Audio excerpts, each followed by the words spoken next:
Hello everyone, welcome to our channel. आप जुड़ चुके हैं हमारे पीजीटी सोशियोलॉजी 1000 क्वेश्चन सीरीज से।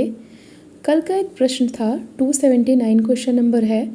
वेबर ने वर्ग निर्माण का कौन सा आधार नहीं बताया है, तो इसका राइट आंसर डी होगा। वो बाई मिस्टेक मुझसे सी मार्क हो गया है, तो यहाँ पर डी आप करेक्ट कर लीजिएगा। डी आंसर राइट होगा।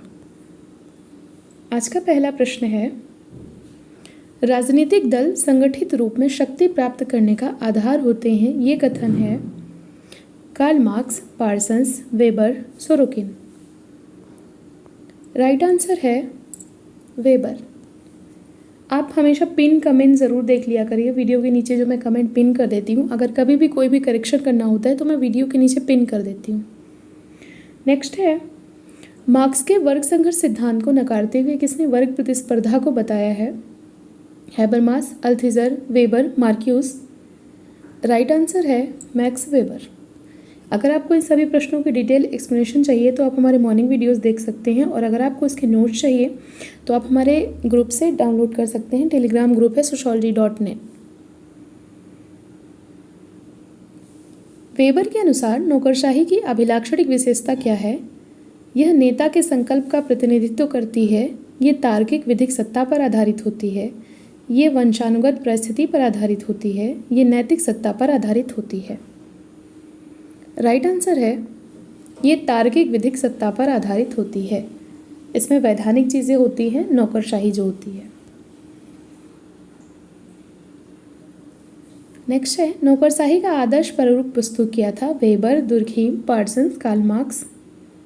राइट आंसर है मैक्स वेबर। अगला प्रश्न है, किसने धर्म का संबंध पूंजीवाद के उद्भव से जोड़ा है? Durkheim, Spencer, marks, weber. Right answer है मैक्स वेबर। अगला प्रश्न, मैक्स वेबर ने धर्म के समाजशास्त्र के सिद्धांत में विश्व के कितने धर्मों का अध्ययन किया? 4, 6, 7, 8। और राइट आंसर यहाँ पे हो जाएगा, इन्होंने 6 महान धर्मों का अध्ययन किया था। अगला प्रश्न है, अधिकारी तंत्र को वैधानिक प्रशासनिक व्यवस्था किसने बताया? MacIver, max weber, Merton, Kaplan. Right answer है मैक्स वेबर। अगला प्रश्न है, अधिकारी तंत्र से किन मूल्यों का ह्रास होता है? परंपरागत मूल्य, आधुनिक मूल्य, सामाजिक मूल्य, राजनैतिक मूल्य। आंसर है परंपरागत मूल्यों का ह्रास होता है, क्योंकि जो अधिकारी तंत्र होता है इसमें तार्किकता आ जाती है, और जहाँ भी तार्किक वैधानिक चीज़ें होंगी वहाँ पर परंपरा जो है कहीं ना कहीं खंडित होती है। अगला प्रश्न है, नौकरशाही की विशेषता नहीं है? संस्तरण, लिखित नियम, मौखिक संचार, निश्चित ढांचा। राइट आंसर है मौखिक संचार नौकरशाही की विशेषता नहीं है, क्योंकि इसमें हमेशा लिखित संचार होता है। अगला प्रश्न है, नौकरशाही की विशेषता है मौखिक संचार, अलिखित नियम, पद अवैयक्तिक होता है, पद वंशानुगत होता है। राइट आंसर है जो नौकरशाही होती है इसमें पद हमेशा अवैयक्तिक होता है, वो उसी व्यक्ति तक रहता है, वो उसको ट्रांसफ़र नहीं कर सकता अपनी पीढ़ी दर पीढ़ी।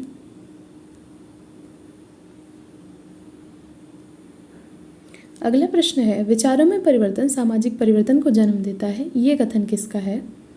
Max Weber, Karl Marx, Durkheim, Sorokin. Right answer है मैक्स वेबर। अगला प्रश्न है, मैक्स वेबर ने अपने परिवर्तन के सिद्धांत में किसको सर्वाधिक महत्व दिया है? आर्थिक व्यवस्था को, राजनीतिक विचारों को, धार्मिक मूल्यों या विचारों को, सामाजिक विघटन को। धार्मिक मूल्यों या विचारों को राइट आंसर हो जाएगा। अगला प्रश्न है, लौह पिंजरे का नियम ये किसने प्रतिपादित किया था? Pareto, weber, Durkheim, marks.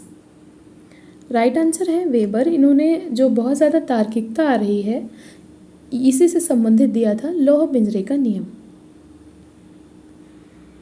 अगला प्रश्न है, वर्थ रेशनल की अवधारणा किससे संबंधित है? Weber, Marx, Parsons, Pareto. Right answer है वेबर। अगला प्रश्न, अर्थव्यवस्था और समाज नामक कृति है Karl Marx, Max Weber, Durkheim, Spencer. Right answer है मैक्स वेबर की। अगला प्रश्न, Protestant ethics and the spirit of capitalism, ये पुस्तक किस वर्ष प्रकाशित हुई? Protestant ethics and the spirit of capitalism, ये बुक का जो प्रकाशन वर्ष है वो कौन सा है? 1996, 1912, 1905, 1925। राइट आंसर है 1905 में आई थी ये पुस्तक। अगला प्रश्न है, परेटो कहाँ के समाजशास्त्री थे? Italy, France, Germany, England. Answer है इटली। अगला प्रश्न है, फासीवाद का पैगंबर किस समाजशास्त्री को बोला जाता है? Max weber, Pareto, Veblen, marks. और राइट आंसर है परेटो को बोला जाता है फासीवाद का पैगंबर। अगला प्रश्न है, परेटो के अनुसार क्रिया के कितने प्रकार होते हैं? 2, 4, 3, 6। राइट आंसर है 2 प्रकार बताए हैं परेटो ने। अगला और आज का लास्ट क्वेश्चन है, परेटो के अनुसार समाजशास्त्र किस प्रकार की क्रिया का अध्ययन करता है? तार्किक, अतार्किक, तार्किक अतार्किक दोनों, इनमें से कोई नहीं। सही उत्तर है, परेटो ने कहा था कि जो समाजशास्त्र है ये अतार्किक क्रिया का तार्किक विधि से अध्ययन करता है। इन्होंने सीधा ये कोट दिया था, तो अतार्किक क्रियाओं का तार्किक विधि से अध्ययन करता है। बी यहाँ पर राइट हो जाएगा। अब आपके लिए आज का प्रश्न है, परेटो को किस परिप्रेक्ष्य के अंतर्गत रखा जाता है? वो किस परिप्रेक्ष्य से आते हैं? प्रकार्यवादी हैं या फिर अंतःक्रियावादी हैं या प्रघटना शास्त्री हैं? किस परिप्रेक्ष्य के अंतर्गत वो आते हैं? ये है आज का क्वेश्चन। एक मोस्ट इम्पॉर्टेंट इन्फॉर्मेशन और है, कल 9 AM पे मॉर्निंग में एक घंटे के करीब वीडियो आने वाली है, जिसमें जो प्राथमिक समाजशास्त्रीय अवधारणाएं की एक यूनिट है, सामाजिक समूह, प्राथमिक समूह, द्वितीयक समूह, संदर्भ समूह, और उससे रिलेटेड जितना कुछ है वो सारा कुछ मैंने एक वीडियो में कवर किया हुआ है। तो वो काफ़ी इम्पोर्टेंट होने वाली है, उसको बिल्कुल भी मिस मत करिएगा। तो ऐसे ही पढ़ते रहिए, अपने गोल की तरफ आगे बढ़ते रहिए। वीडियो देखने के लिए थैंक यू सो मच।